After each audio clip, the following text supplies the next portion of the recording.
Halo teman-teman, kalian merasa gaji kalian di bawah UMR? Lalu menjadi justifikasi bahwa nggak apa-apa nih gaji di bawah UMR habis terus tiap bulan. Tenang teman-teman, gaji di bawah UMR pun masih bisa kok nabung dan investasi. Simak ya. Hari ini saya akan berbagi bagaimana caranya mengatur keuangan bagi penghasilan yang di bawah UMR.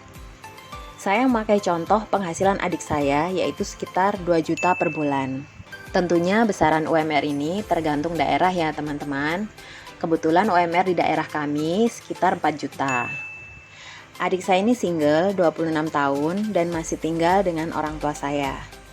Perencanaan keuangan ini harus kalian buat sebelum gajian ya teman-teman. Pada contoh kali ini, saya membuat perencanaan untuk gaji bulan Oktober. Pertama-tama, kalian harus memisahkan pengeluaran kalian. Kalian bisa menulisnya di buku tulis ataupun di spreadsheet Excel seperti yang saya lakukan. Saya memisahkan pengeluaran adik saya menjadi 3, yaitu tabungan dan investasi, fixed expenses, variable expenses. Prita Gozi, financial planner yang lagi ngehits itu teman-teman, juga mengkategorikan pengeluaran untuk yang penghasilannya masih rendah menjadi 3, yaitu saving, living, dan playing. Dengan pemahaman serupa, kalian bisa anggap tabungan dan investasi sebagai saving, fixed expenses sebagai living, dan variable expenses sebagai playing. Pada pos tabungan dan investasi, adik saya menyisihkan uangnya untuk investasi di reksadana sebesar 200.000, dana darurat 100.000, dan tabungan liburan 400.000. Total untuk pos tabungan dan investasi sebesar 700.000. Adik saya menyisihkan uangnya untuk dana darurat lebih kecil daripada tabungan liburan, karena dana daruratnya telah tercapai.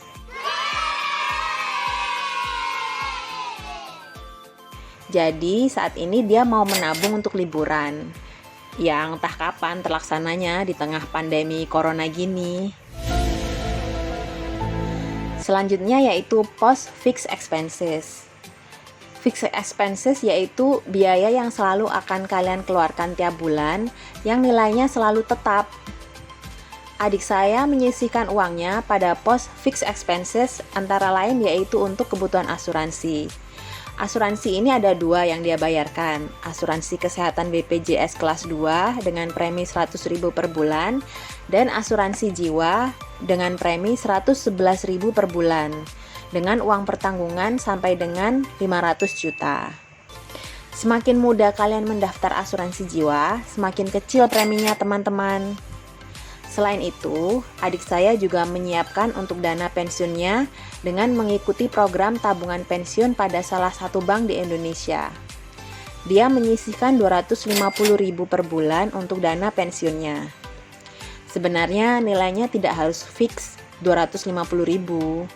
Cuma adik saya minimal menabung sebesar 250.000 per bulan.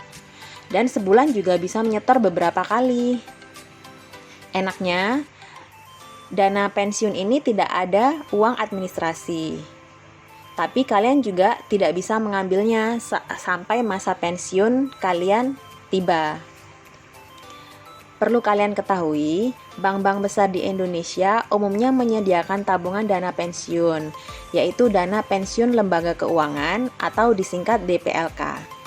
Mungkin kalian ada yang bertanya-tanya, mengapa adik saya tidak menyisihkan uangnya untuk orang tua saya?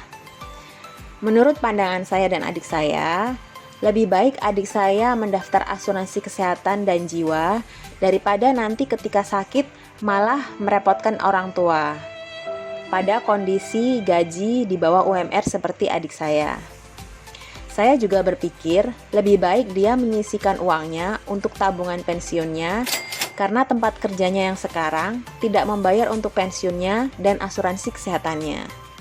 Daripada dia nanti harus menjadi beban untuk anaknya kelak. Saat ini banyak kan generasi sandwich di antara kita. Apa kita mau terus-menerus menjadi generasi sandwich sampai generasi selanjutnya? Pengeluaran selanjutnya yaitu untuk admin bank dan memberi uang saku ke adik saya yang bungsu sebesar 100.000. Jadi total pengeluaran fixed expenses ini sebesar Rp566.000. Pos yang terakhir yaitu variable expenses. Variable expenses ini yaitu pengeluaran yang nilainya tidak tetap, tergantung aktivitas kalian pada bulan itu. Pengeluaran variable expenses adik saya antara lain yaitu bensin, pulsa, jajan, skin dan hair care, dan sedekah yang kalau di total sebesar 700.000. Setelah mengurangi pemasukan dan perencanaan pengeluaran, masih ada sisa sebesar 34.000. Ini buat jaga-jaga aja teman-teman, barangkali nanti butuh waktu tengah bulan atau sebelum gajian selanjutnya.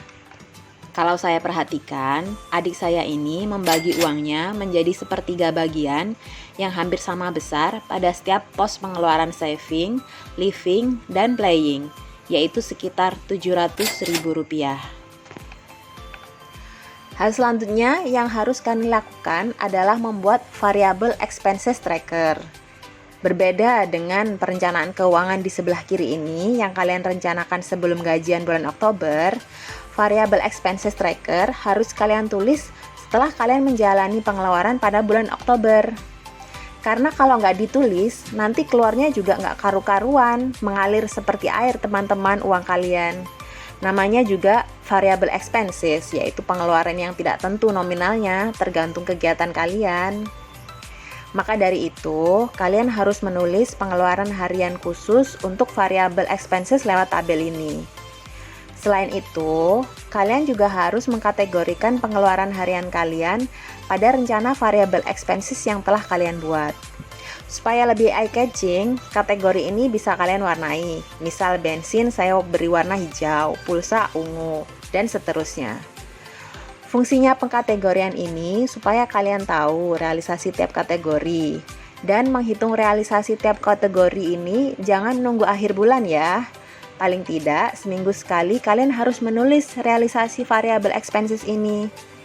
Fungsinya sebagai evaluasi mingguan.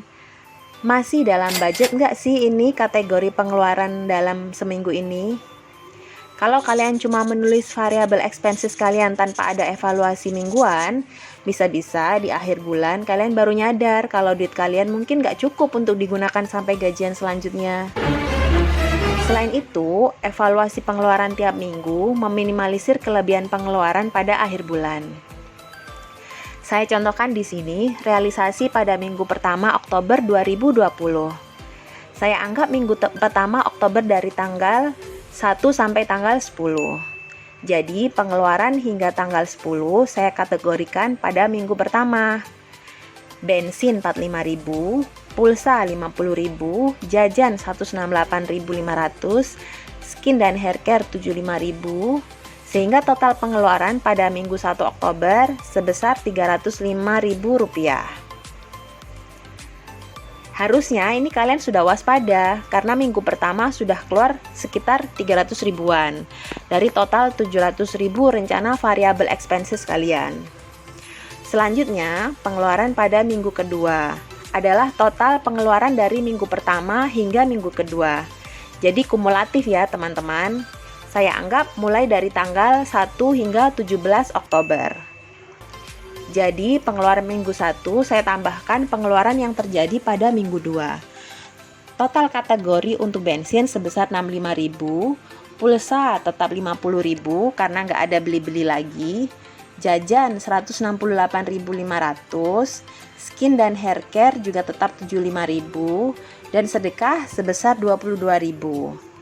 Total pengeluaran hingga minggu kedua sebesar 380.500. Kalau budget variable expenses sebesar 700.000 per bulan, maka pengeluaran minggu kedua sebesar 380.500 harusnya sudah menjadi warning untuk kalian agar lebih hati-hati dalam pengeluaran pada minggu ketiga ini. Jadi akhir bulan nggak bokek-bokek banget gitu teman-teman. Begitu teman-teman sharing saya. Jadi penghasilan 2 juta kalian masih bisa ikut asuransi dan investasi ya. Jangan putus asa teman-teman untuk tetap menabung dan berinvestasi. Semoga kita bisa saling membantu ya lewat channel ini. Terima kasih teman-teman. Sampai jumpa.